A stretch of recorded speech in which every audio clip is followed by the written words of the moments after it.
الحمد لله حمدا كثيرا كما أمر إذعانا لربوبيته وإرغاما لمن جحد به وكفر وأشهد أن لا إله إلا الله وأشهد أن سيدنا محمدا سيد الخلائق والبشر اللهم صل وسلم وبارك عليه وعلى آله وصحابته الغر ما بعد. Ça fait quelques heures, il y a un astéroïde qui est passé, qui a effleuré, si on peut se permettre, la Terre à des dizaines de milliers de kilomètres. Il n'est pas passé à proximité de la Terre. Il est passé de distance très lointaine. Et il y a un autre, ils annoncent le soir à 22h et quelques. Il va passer aussi à 30 km de la Terre, c'est-à-dire autour de la Terre à 30 km de distance qui le sépare. Mais les premières images vues, c'est saisissant comme image. Très saisissant. Vitres essoufflées, murs tombés, poussière dans le ciel, à une vitesse de 7000 km par seconde. 7000 km par seconde, pas par minute. Il a passé à côté de la Terre à 7000 km du côté de la Russie. Celui d'histoire, on ne sait pas dans quelle distance, mais dans le sens opposé, du sud vers le nord. Et pourtant, la question que j'ai entendue dans le média, les débats, ça commence, ça me rappelle la période du tsunami, ça me rappelle toujours la philosophie occidentale. Comment protéger la Terre? Voilà, comment protéger la Terre. Il y en a qui parlent de fusils, de missiles, de rayons laser. Et je dis, si c'est des milliers d'astéroïdes qui vont tomber sur la Terre, combien il faut de fusils? Combien il faut de rayons de laser? Et combien il faut d'énergie et de ressources humaines pour pouvoir cerner tout cela? Et si ça tombe en Afrique, où ils n'ont pas de technologie, vous croyez que le reste du monde est à l'abri? J'appelle ça la folie humaine. L'être humain, dans l'Occident bien sûr, il se croit dans une suprématie et qui croit qu'il y a un niveau de technologie qui est capable de tout contrôler. Pourquoi ils ne l'ont pas contrôlé avant de tomber? Il se pose la question après. Et ça me rappelle la philosophie chez les Occidentaux.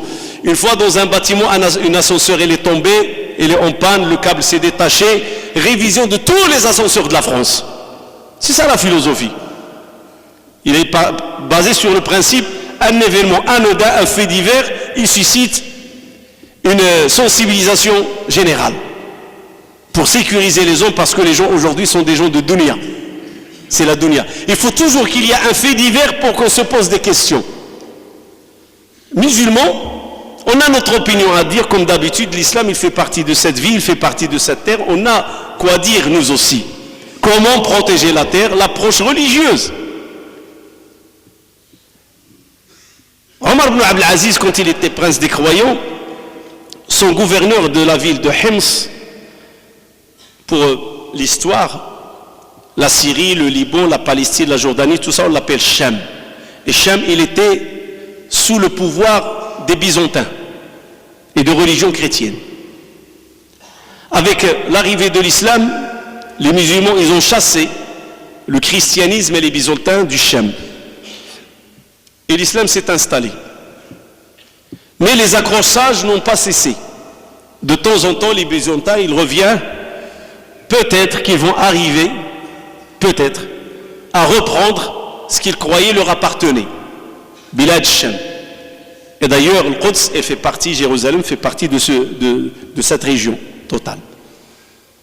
Alors le gouverneur de Hims, il a écrit au grand gouverneur, le prince des croyants, Omar ibn Abdel Aziz, il lui a dit, envoie-moi du secours et du soutien militaire. Je suis menacé par les Byzantins et je n'ai pas de quoi leur faire face.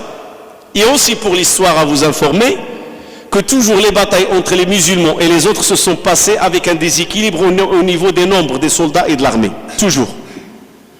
Par exemple, la bataille de Badr, la première bataille que le prophète sallallahu alayhi wa sallam il a menée, il y avait 300 croyants et 1000 les plus polythéistes qurayshites. 3 fois le nombre. Et le triomphe, il était du côté de qui? Du prophète sallallahu alayhi wa sallam wa ala alihi wa sahbihi. La bataille de Yarmouk, celle qui va être la bataille écrasante contre les Byzantins, elle va être gagnée par Khalid ibn al-Walid. Il y en avait 200 000 Byzantins de l'armée. Les musulmans, on va arrondir le chiffre, c'était 20 000 et quelques, on va dire 30 000, 50 000. Ils représentaient le quart de l'effectif militaire des Byzantins. Et pourtant la bataille a été gagnée par les musulmans. Ça a toujours été comme cela. Pourquoi? Parce qu'il y a, c'est vrai, un déséquilibre au niveau du nombre, mais il y avait un équilibre au niveau de la foi. Car les croyants, ils disent ça c'est ce qui donne nos moyens, et Allah subhanahu wa ta'ala, c'est lui qui donne le triomphe, c'est pas le nombre. Le nombre, il faut qu'il soit sincère. Et ça a toujours été comme ça dans toutes les batailles. Au contraire, l'histoire nous ramène les batailles où les musulmans ils étaient nombreux, peut-être égal aux autres qui ne sont pas musulmans, ils ont failli perdre la bataille parce qu'ils se sont appuyés sur le nombre et non sur Allah subhanahu wa ta'ala. Alors Omar ibn Abdel Aziz, il répond à son gouverneur qui veut protéger la ville. L'ennemi, il est dans les barrages et je veux protéger la ville, si tu peux m'envoyer de l'armée. Et Omar ibn Abdel Aziz, il lui envoie la règle de protection dont l'humanité a besoin aujourd'hui. C'est une règle, c'est une équation. On la respecte, on sera protégé. On ne la respectera pas, même si les êtres humains se luttent entre eux, il y a une autre colère qui viendra d'ailleurs. La colère de l'homme, on peut la repousser par la négociation. On peut toujours trouver une entente entre les hommes. Mais quand la colère vient d'Allah, quelle négociation peut calmer la colère d'Allah? Quand Allah décrète, personne ne repousse. Et ce monde, cet univers lui appartient. Quand Allah dit à la terre tremble, elle va trembler. Que l'être humain, on va négocier avec qui? Ça y est, le décret il est parti. Vous savez quand est-ce qu'on négocie avec Allah? Dans nos adorations, quand on l'implore. Oh Seigneur, ne nous fais pas tuer par ta colère. Ça on négocie, par l'invocation, par la prière. Mais quand le décret il est là, la turpitude il a régné sur terre, il a régné dans les cieux, il a régné dans la mer. Le mal il est là. Et l'être humain veut négocier, il dit comment protéger la terre. Comment protéger la terre? Et l'être humain continue dans son délire, dans sa folie. Au lieu de reconnaître ses erreurs, au lieu de reconnaître sa turpitude, au lieu de reconnaître le mal qu'il est en train de faire sur terre, il se pose la question. J'ai l'internet, j'ai la technologie, j'ai la bombe atomique, j'ai le laser, j'ai l'infrarouge, j'ai les missiles, j'ai les avions, j'ai tatati, tatata, j'ai. On n'a rien. C'est Allah qui a donné. Comment faire pour protéger la terre? Alors le roi, il va répondre à son gouverneur, le prince des croyants plutôt. Il va répondre à son gouverneur et lui dit protège ta ville, ta cité par la justice et nettoie-la de la turpitude. Élimine la turpitude des rues et instaure la justice entre les citoyens. Allah va protéger ta cité et c'est pas Omar ibn Abdel Aziz qui va la protéger avec une armée, car tu seras sous la protection d'Allah. Et quand on est sous la protection d'Allah, qui peut t'atteindre? Qui peut t'agresser? Malheur à lui, s'il tend la main, il le regrettera, car Allah sera dans ta protection et Allah sera pour ta protection. C'est comme ça qu'il lui a répondu.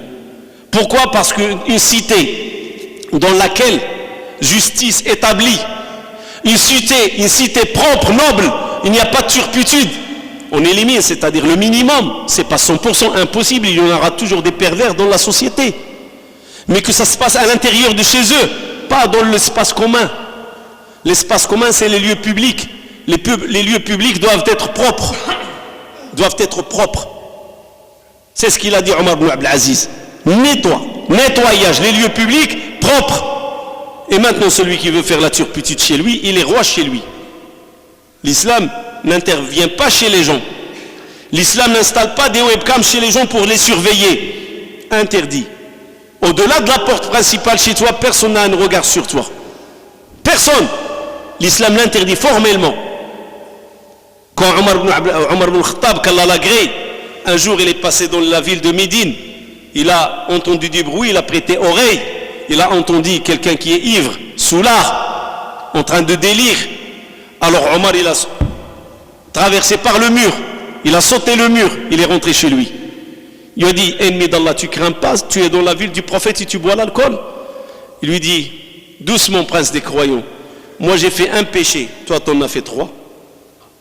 Moi j'en ai fait un, je le reconnais, c'est chez moi, je bois l'alcool chez moi. Mais toi t'en as fait 3. Allah dit, quand vous voulez rentrer chez les gens, rentrez par la porte, toi t'es rentré par le mur. 1. 2, Allah nous dit, ne prêtez pas oreille, n'espionnez pas les gens. Et toi tu m'as espionné. 2. Et 3, ça c'est dans l'espace public, ce n'est pas chez moi. Et moi je le fais chez moi. Et ce n'est pas dans l'espace public. Voilà comment il s'est défendu. Et comment il a reconnu ses droits. Et il a reconnu en même temps son tort. C'est ça la religion musulmane. L'espace public, l'espace commun, propre. Justice entre pauvres, riches, forts, faibles, masculins, féminins. Tous les gens, devant la loi, devant le juge musulman, ils sont pareils. Il n'y a aucune discrimination. On ne distingue pas les gens par leur pouvoir financier ou leur pouvoir politique. Non. Tout le monde devant Allah subhanahu wa ta'ala, ils sont pareils. Tous la création d'Allah. C'est comme ça qu'il lui a dit, protège ta ville. Et c'est de ça qu'on a besoin aujourd'hui. On a besoin de protéger le monde contre ces phénomènes surnaturels qu'on n'a pas l'habitude de voir. Allah subhanahu wa ta'ala le dit dans le Coran, Sanurihim, je vais leur montrer, on va leur montrer nos signes jusqu'à ce qu'ils vont être sûrs et certains que c'est la vérité. Autrefois on entend parler comme quoi tel signe, tel signe. Aujourd'hui on voit de nos propres yeux. Aujourd'hui c'est filmé en direct. Aujourd'hui c'est enregistré. Aujourd'hui tout le monde en plein jour. Vous allumez les télés actuellement. Les infos, on vous montre la poussière de cet astéroïde qu'elle a laissée derrière elle. On ne peut pas la filmer parce que 7000 km à la seconde, la caméra ne peut pas saisir. Parce que c'est vraiment une vitesse vertigineuse. C'est insaisissable. C'est-à-dire les photos, c'est des moments figés. Mais ça, personne ne peut à part les traces qu'elle a laissées. Cet astéroïde, elle a laissé des traces des réels de poussière. Un souffle. Eh bien, imaginez qu'elle est plus grande que cela. Imaginez qu'elle tombe sur terre. Imaginez quels sont les dégâts. Elle est passée à quelques kilomètres. Voilà ce qu'elle a laissé. Celle du soir, ils ne savent pas. Ils disent que ce sont deux événements différents, ils ne savent pas. Mais ils se préoccupent. Comment protéger? Et je n'en ai pas entendu un dire on protège par la foi, on protège par la croyance, on protège par la justice, on protège par l'équité, on protège par l'égalité. C'est par ça qu'on peut protéger notre terre. La terre est une création d'Allah. Allah subhanahu wa ta'ala dit, quand les gens vont voir la terre trembler, ils vont dire qu'est-ce qu'elle a, elle tremble. Allah répond comme quoi son Seigneur lui a révélé. Allah révèle à la terre, Allah révèle aux cieux, Allah révèle aux abeilles, Allah révèle aux fourmis, Allah révèle à toutes ces créations. Qaddara fahada. Toutes les créations d'Allah, ils ont un code de comportement entre eux et Allah subhanahu wa ta'ala. Ils ne désobéissent pas. Ils ne désobéissent pas. Dans un hadith qudsi, Allah parle subhanahu wa ta'ala des péchés de l'être humain. Et comme quoi les montagnes interpellent Allah subhanahu wa ta'ala chaque matin, chaque journée. Les montagnes, les océans, la terre, le ciel interpellent Allah. Ya Rabbi, notre Seigneur, donne-nous l'ordre, décrète. On va t'écraser cet être humain qui désobéit, qui fait la turpitude sur terre. On va l'écraser. La terre lui dit, je vais l'engloutir. Les océans lui disent, on va l'envahir. Le ciel lui dit, on va tomber sur lui. Et les montagnes, ils disent, on va s'écrouler sur lui. Ordonne à Allah, on le fera. Allah leur dit, c'est entre moi et lui. Restez calme. Et de temps en temps, Allah subhanahu wa ta'ala envoie des signes. Sanurihim, on va leur montrer. De temps en temps, Allah subhanahu wa ta'ala nous dit dans le Coran, Dahar al-fasad fil barri wal bahr, la turpitude a régné sur terre et mer. Mais Allah subhanahu wa ta'ala de temps en temps nous envoie des signes, des codes. Peut-être ceux qui sont dotés d'intelligence vont revenir vers Dieu. Ceux qui sont dotés d'intelligence et qui ont la foi, ils vont dire, oh là là, qu'est-ce que j'ai fait comme dégâts. Tu te fais flasher par le radar une fois, tu feras attention toutes les fois. C'est la règle. L'être humain, il se croit intelligent. J'étais verbalisé une fois par un radar, il ne le fera pas une deuxième fois. Quand je passe devant ce radar, ah, il y a un radar ici, je fais attention. L'être humain, il est comme ça. Il est agile. Il fait attention. Et comment ça se fait que l'être humain voit des signes de colère d'Allah subhanahu wa ta'ala et ne prête pas attention? Comment? Et au lieu de dire pourquoi ces phénomènes arrivent actuellement, tremblements, inondations, tsunamis, ceci, astéroïdes aujourd'hui, pourquoi ces phénomènes? Et le prophète l'a souligné parmi les signes de fin de temps qu'on a parlé. Et ça, c'est parmi des signes de fin de temps qui vont venir de temps en temps et on va les voir, ils vont s'accentuer. En une journée, moins de 24 heures, 2 astéroïdes, 2. Celui du matin, et il y a un qui va passer à 22h et quelques le soir. En une journée. Qu'est-ce qui se passe? C'est qu'Allah subhanahu wa ta'ala dit, être humain, réveille-toi. Je suis là. Et si tu crois qu'avec ta force et ta puissance, tu peux dépasser la volonté d'Allah subhanahu wa ta'ala, tu te trompes. Une pierre de 45 mètres qui est passée. Imagine une pierre, on dit que les dinosaures, ils ont disparu de la Terre à cause d'un géant astéroïde. Les dinosaures, ils ont fait partie de ce monde. Allah subhanahu wa ta'ala a fait des sondes pour préparer la Terre à l'être humain et pour qu'elle soit vivable pour l'être humain, parce que le dinosaure, l'être humain ne peut pas vivre avec le dinosaure. Allah, il a fait disparaître les dinosaures pour que l'homme puisse exploiter la Terre avec un astéroïde. Un seul. Il a fait disparaître ce type de création qu'on appelle les dinosaures. Un seul. Imaginez qu'Allah prépare autre chose pour cet univers. Est-ce qu'on aimerait faire partie d'un univers dans lequel Allah subhanahu wa ta'ala se met en colère? Le musulman, il est dans son rôle de faire en sorte de ne pas attirer la colère d'Allah subhanahu wa ta'ala. Et la chose qui attire la colère d'Allah, c'est la turpitude, la désobéissance. Allah nous parle dans le Coran. Il dit à chacun, on lui a accordé un châtiment mérité. On a ceux qu'on a envoyé un ouragan sur eux. On a ceux qu'on a fait lancer le cri sur eux. Et on a ceux que la terre a engloutis. Et il y en a d'autres que les essayants, ils ont fait noyer. Ceux qui a été noyé dans l'océan, c'est qui? Pharaon. Celui qui a été englouti, c'est Qaroun. Ceux qui ont reçu le cri, Tamoud. Et ceux qui ont reçu l'ouragan, Ad. Et ainsi de suite. Et il y en a ceux qui ont reçu la pluie par-dessus de leur tête, des pierres. Le peuple de Sodome. Allah a arraché la cité, comme je vous ai dit, là, tourné, tête vers le bas, pied vers le haut, englouti dans la terre. Une. Et il a fait, avant d'être arraché, il a fait descendre sur eux des pierres. Pluie abondante d'astéroïdes. Abondante. Et l'être humain, il se pose aujourd'hui la question, comment puis-je protéger la terre? Protégeons la terre par la justice. Il n'y a pas de justice sur terre aujourd'hui. Il n'y a que de l'injustice. Que de l'injustice sur terre. Des peuples riches, opulence, nord-sud. Et des peuples pauvres dans le sud. Et pourtant le monde du sud, c'est un monde riche en diamants, en or, en uranium, en plein de minerais, plein. Riche. Où est partie cette richesse de ces gens pauvres qui n'arrivent pas, ils se réveillent le matin, parfois ils n'ont pas une gorgée d'eau à boire. Ils ne la possèdent pas. Où est partie leur richesse? Sa richesse, ça se trouve dans vos iPhones. Leur richesse se trouve dans les télés. Leur richesse se trouve en Occident. Oui. La technologie aujourd'hui, elle est faite à base des richesses du monde pauvre. Des pays qui ont le pétrole et leur population n'ont pas de quoi se couvrir le toit. Je me rappelle des inondations de Jeddah. Ça remonte à 56 ans. La honte au pays comme l'Arabie Saoudite. Le premier producteur du pétrole dans le monde. Et quand il y avait les inondations à la ville de Jeddah, catastrophe. Le pays des pétrodollars. C'est ça le monde aujourd'hui? Le monde qui cherche à se remplir les poches. Le scandale de la viande du cheval. Oui, c'est ça le monde aujourd'hui. On te fait manger la viande du cheval. Loin de halal ou de haram. Mais l'être humain, il a le droit au respect. Il mange ce qu'il aime manger. On n'a pas le droit de lui imposer. On est dans un monde où on nous impose comment consommer.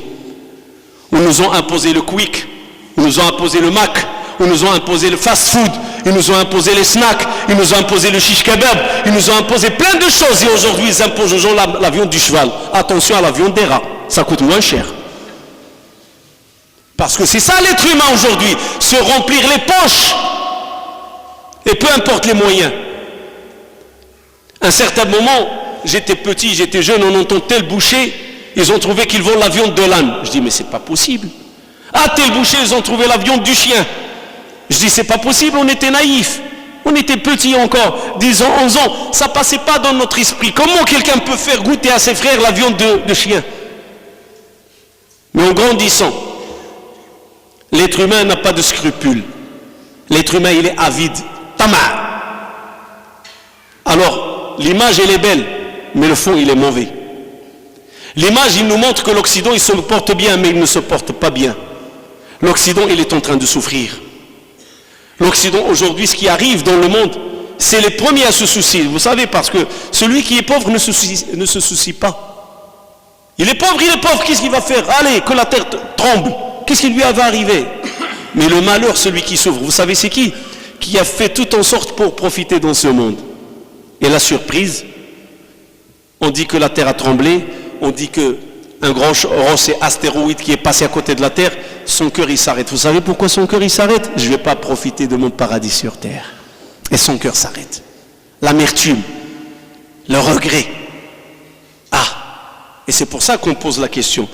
Et ça c'est un phénomène occidental. Comment protéger la terre? Ça se protège par une formule simple, la formule avec laquelle j'ai commencé. Omar ibn Abdelaziz, il a dit à son gouverneur, tu veux protéger ta cité? Justice sur terre, dans ta cité. Et pas de turpitude. L'espace commun du citoyen doit être propre pour tout le monde. Aucune discrimination. Et tout le monde est égaux. C'est comme ça qu'on peut protéger la terre. C'est comme ça. Nous, musulmans, on peut participer. Comment on peut participer? Par nos invocations, par notre droiture, par notre honnêteté, par nos prières. Allah subhanahu wa ta'ala, quand les Qurayshites, ils ont interpellé le prophète sallallahu alayhi wa sallam, ils ont dit, oh ya Allah, si c'est ça la vérité, c'est-à-dire Muhammad sallallahu alayhi wa sallam, si c'est ta vérité et ton message, fais descendre le ciel sur nous, ou fais descendre des pierres du ciel sur nous. Fais pleuvoir le ciel par des pierres. C'est ce qu'ils ont dit. Chapitre le butin. Et vous savez qu'est-ce qu'Allah leur a répondu? Je ne peux me permettre de les châtier tant que tu fais partie d'eux. C'est-à-dire le musulman est une miséricorde dans sa communauté. La umma de l'islam est une umma de miséricorde. C'est ça le musulman. Le musulman doit invoquer la miséricorde. Le musulman ne doit pas dire Ya Rabbi fait détruire ce monde. Non. Ya Rabbi sauve ce monde. Ya Rabbi sauve ces gens. Ya Rabbi guide-les. Ya Rabbi ouvre-leur le cœur. Ya Rabbi montre-leur la vérité. Bien sûr, à travers notre existence, à travers notre pratique, à travers notre comportement. C'est comme ça. Allah subhanahu wa ta'ala dans un hadith qudsi, il dit, si ce n'est pas des vieux prosternés, et si ce n'est pas des bébés qui têtent et qui allaitent, et si ce n'est pas des animaux qui broutent, vous savez qu'est-ce qui attend cette terre? La faim. Mais Allah est une miséricorde. Des vieux qui font la veille et la nuit. Ya Rabbi, sauve-nous de ta colère. Et des bébés qui sont innocents, ils n'ont rien fait encore dans ce monde, ils viennent d'arriver dans ce monde-là. Pourquoi ils vont mériter le châtiment? Et des animaux qui broutent, ils sont au service de l'être humain. Allah cite ces trois choses. Si ce n'est pas cela, l'ordre et le décret seraient autre chose. Et c'est ça. L'islam nous apprend, tu veux calmer la colère d'Allah, une aumône discrète, comme dans le hadith. As-sadaqatu khufya, une aumône discrète, fait éteindre la colère d'Allah subhanahu wa ta'ala. La bonne action sociale fait éteindre la colère d'Allah subhanahu wa ta'ala. Et c'est ça notre rôle.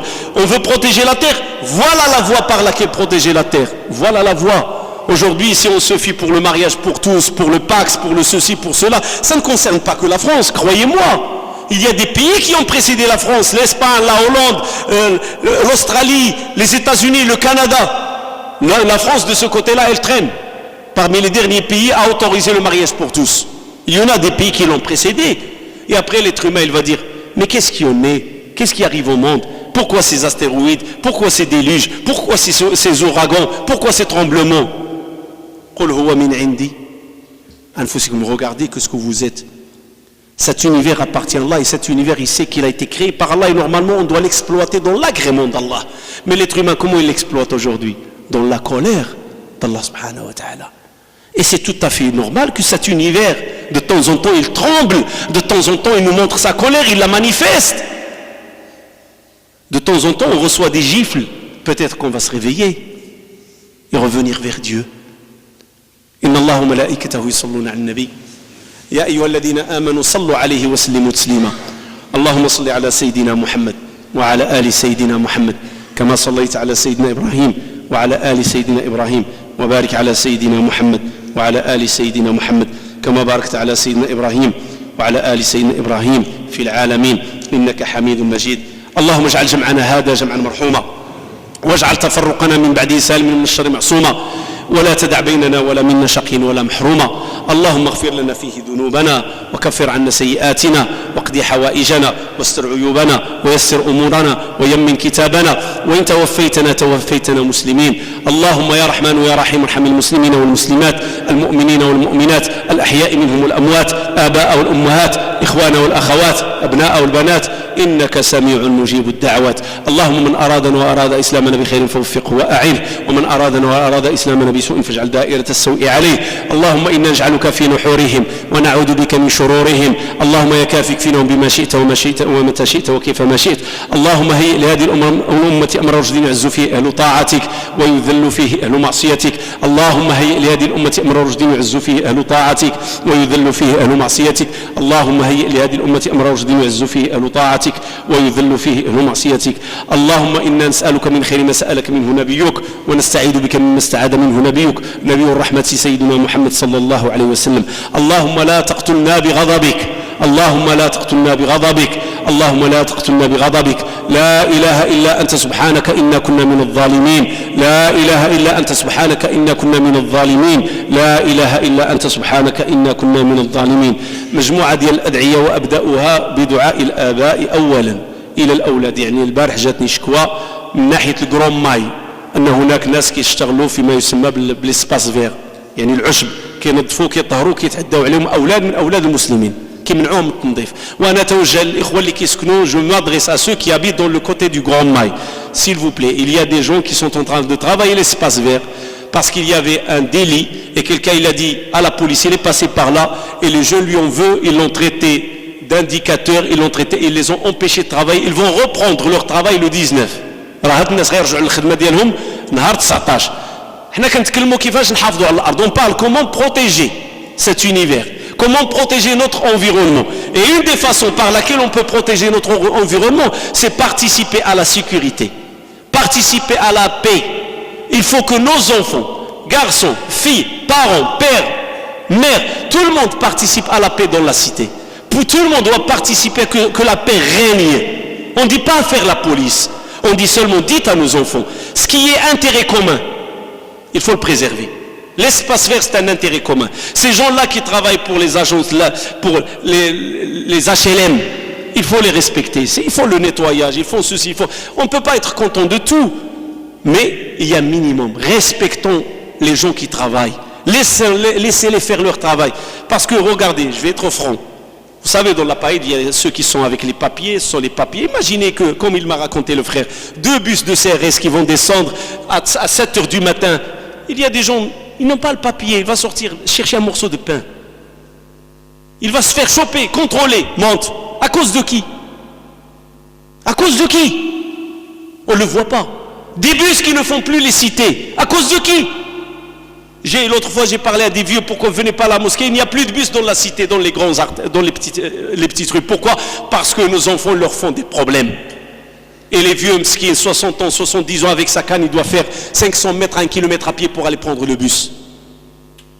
Ils ne pensent pas ces jeunes qu'ils font mal à leur père, à leur mère, à leur sœur.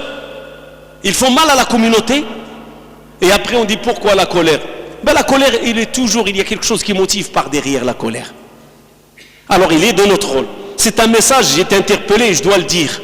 C'est un message à la communauté. Respectons ceux qui travaillent. Ces gens-là, ils ont un morceau de pain à gagner. Respectons-les.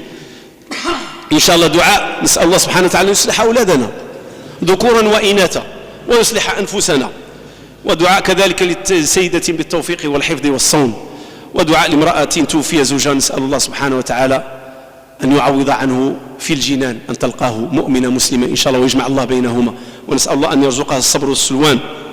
وأخ توفي له والده كذلك، وندعاء يعني غنصلي إن شاء الله جنازة على رجل وامرأة بعد صلاة الجمعة، وبالأمس صلينا على رجل وامرأة، وفي الصباح صلينا في المستشفى على رجلين.